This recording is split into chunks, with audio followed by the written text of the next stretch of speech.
प्रश्न नम्बर 1 कोत पर्व हुँदा नेपालको प्रधानमन्त्री को थिए?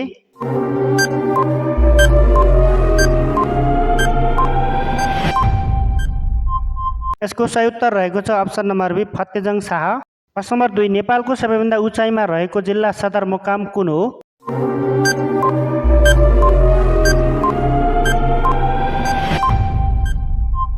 यसको सही उत्तर रहेको छ अप्सन नम्बर सी सिमीकोट।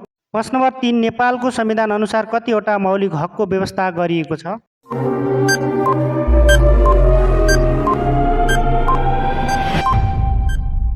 यसको सही उत्तर रहेको छ अप्सन सी 31 वटा।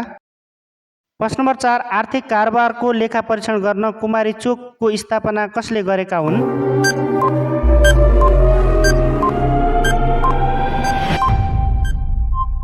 यसको सही उत्तर रहेको छ option number B Prithvi Narayan Shah. प्रश्न नम्बर 5 विश्वको छानो भनेर कुन पठारलाई चिनिन्छ?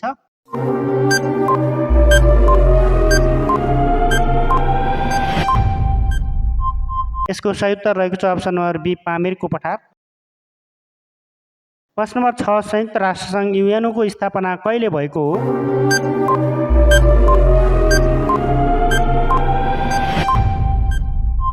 यसको सही उत्तर के होला कमेन्ट गर्नुहोस्।